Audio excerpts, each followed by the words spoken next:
So, I just killed chat. guys might want to watch in on. You're gonna be a little delayed on the visuals, I guess. But actually, no. I'm gonna share this on Discord so you can follow through within time, so you can react. So give me just 1 second. Excellent. Mm-hmm. We're gonna do. There we go. The PowerPoint is live on Discord now, so y'all can follow through in real time instead of being on the stream. Okay. Herb time. Because I'm going to want your opinions on this one, because this is a bird that I'm pretty sure all of you have heard of, although a couple of you don't live in its native region, so you may not see it, but it's a pretty famous, pretty popular bird. And because I've got such a big group of friends with me, and because it is New Year's Eve, it's a special bird of the day. And what we do on special bird of the days? We do corvids. So today's bird of the day is a corvid. And it is arguably the prettiest corvid, but also arguably the worst corvid. That's right. Ooh. Today's bird of the day is the blue jay. I Pretty. did they play baseball? Yeah, is it the worst of the baseball? Oh, we got baseball. There's baseball. We'll get to that. We're going to get to that. So today's blue jay. So yeah, as I said, probably the prettiest corvid. I mean, you just look at them. They got those cool little crests. They got so many different shades of blue on them. I really love the stripy nature of their tails. They're very, very pretty birds. Mm-hmm. They're also very territorial, have loud, annoying screeches, and will bully other birds off of bird feeders. This is known. Wow, that's not nice. Not so nice. Let me tell you a Ha- little bit about them. So, in terms of like your pastiforms, they're a little bit on the bigger side, 9 to 12 inches long. So that actually puts them on the smaller side for corvids. But, you know, as we know, corvids are the largest species of pastiforms, which is your standard perching birds. You know, so they're small for corvids, but big for normal birds. And 13 to 17 inch wingspan. So, you know, you get one of these, you know, in your hands, good. And the average weight's about 3 ounces, and the more north they live, the more they weigh, because like many birds, most of their weight comes from their feathers. And they average live about 7 years, but the oldest ever found in the wild was 27 years. Well, it's 26 years, 11 months, so almost 27 years old. Good enough. Yeah. Yeah. So this is very much a North American bird, and mostly, as you can see there on it, so year-round, you're going to see them in that purple region, but then in the in kind of the fall and winter time, you'll see them in that blue region. So mostly United States, but also the southern parts of Canada. You're not going to see them too much in the desert regions of the U.S. and not too much in Mexico. Only a little few spots in Mexico, I think, there. Yeah, they're pretty native there, and in the areas where they live, they're pretty common. Pretty common. They're doing good. They're doing very well. Very well for themselves. So, as I was saying earlier, they are noisy, bold, and aggressive. Or as I say, they're the not black sheep of the corvid family. They're real pretty and fancy, and they're jerks. Real pretty and So fancy. they're- jerks. They chaotic gremlins. Well, if you notice that the part of their year-round thing was over in that northeastern U.S., so they're probably all going to Ivy League schools or something like that. They're the preppies. They're preppies. But here's the thing. You know, I say our corvids. They're highly intelligent animals. They're good problem solvers. Their intelligence isn't quite to the level of a crow, but then again, what is? But no, they're very smart. They have the problem-solving abilities. They've, for example, they've been known to take food and pretend to hide it under something, while then tucking it under their wing and then hopping away, so that other birds will think they hid something there, and then they hide it in a real spot later. Also, Wow. Oh, that's tricky. yeah, so That's they're advanced. they're I like aware that. they're being watched when they're hiding food, and they'll yeah, they cool stuff like that. It's neat, and you know, they are very community focused. Usually, they're gonna live in groups of, you know, like 5 to 20 or something. They kind of hang around. Often these are going to be family units, so the babies are still going to be with their parents, you know, even a few years into life after they're independent. They don't do the full helping of the raising of the babies like crows do, but they still help with the family unit and keep watch out, and they're very, very good community focused, which is typical of corvids. I think is pretty neat. You gotta respect that. You gotta respect that. They do mate for life. And in winter times when it's real cold, the small communities will gather around to become big communities, and there's thousands of them will flock together because in the wintertime, I stay warm. Gotta deal with all those food issues, so they band together. And that's pretty neat. So their head crest, one of the things they're most famous for is actually a good indicator of their mood. If it's pointed up, then that's usually they're in more of an aggressive, more alert thing. But when they're feeling calm and safe and happy, that crest flattens down. So you see the Jay in this picture to the left here, that's probably a pretty happy and content Jay. That is very cute. What do they do? Yeah. What do they do when they're horny? Which one do they do? Okay. As is probably pretty typical. When you're horny, those feathers get fluffed, baby.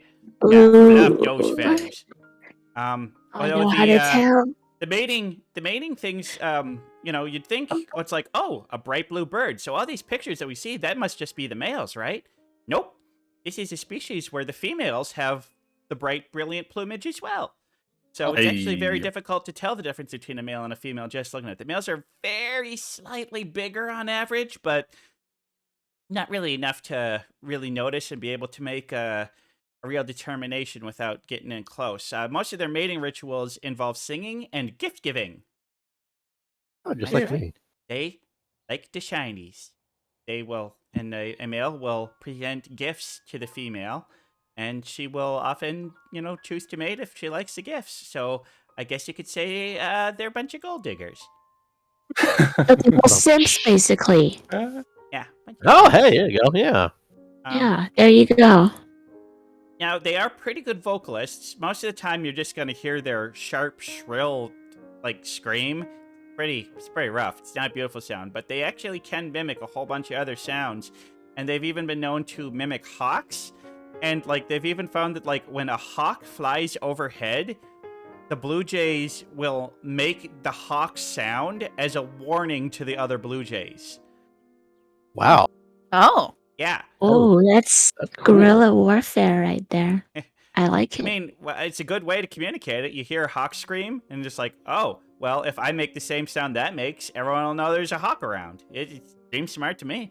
Because the blue jay's biggest predator, as is typical with a lot of birds this size, their biggest predators are bigger birds. Because most of the little ground animals, they can just fly away from. Fox comes up on them, and he's like, screw you, Fox, I'm just going to fly up here. Later, nerd. Whereas, hawk or a falcon, yeah, that could take down a blue jay pretty easily. Be safe out there, little blue jays. But, so culturally, the blue jay is a pretty popular bird. The provincial bird of Prince Edward Island, which is, the Canadian equivalent of a state, I guess. I don't know what they do up there in Canada. Essentially, yeah. It has provinces, yes. Yeah. They have provinces instead of states. Would you believe Canadians? France is actually... Yes. I'm an Yes. audible Canadian. Me? I don't believe you. I don't think Canada's real. Oh, it's real. That's okay. Canada It's believes in frightening, you, but it's real. even if you don't Hey. believe in Canada. Hey, if people can say birds aren't real, I can say Canada isn't real. Just saying. Oh, okay. But yes, another thing that has to do with Canada is the Toronto Blue Jays. Major League Baseball. And then Hell I was seeing yeah. in the not the NCCA, the NCAA. Some idiot crow typoed there. That's probably why Mordecai is looking so angrily. He's staring angrily at that typo. Yeah, I don't blame him at all. Yeah. So there's 3 schools in the NCAA that use a blue jay as their mascot. And then, yes, if you ever watch the show Regular Show, one of the main characters is Mordecai, and he is a blue jay. So, they've got pretty good cultural significance because, they're a very recognizable bird. If you live in North America in the area that has these birds, you're gonna see a bunch of them. They're around a lot. In fact, I was going out today to get the mail, and I heard a couple of them screaming at each other. Didn't see them. They were hiding in the trees, but they were there. They were there. You should Hang scream around, back. around. Someone in chat's mentioning Twilight Sparkle must not be far. Oh. You know the I- Oh no. The pony. I mean, memes. I know I know it's a pony, but I don't know what Twilight Sparkle has to do with blue jays. Oh, you A blessed lot, innocent crow. unfortunately. That's good. Oh boy. Oh, Oh if boy. there are any of these birds here, they're probably asleep because it's minus 38 degrees Celsius out. Oh That my sounds gosh. wonderful. Whoa. Oh, Yeah. Sorry, you said it was what? Minus 38 degrees Celsius. Wow, That is- that's very cold. Because I know minus that's- 40 is where they're the same. So That is that's incredibly cold. Holy damn. yikes. Stay warm. Good time, stay friends. inside. Stay warm. That's what I'm Yeah. talking Almost about. minus 5. Very scary. All right. Well, my thoughts on the blue jay. I mean, obviously, you know, it's a corvid, so I love it. You know, so I have to. But the thing is, they are very rude and a little mean and nasty. So I'm gonna give them the worst possible rank that a corvid can get. They get an S minus. They Well, lose what's points for S rude. plus? Still Ooh. S tier, but you know.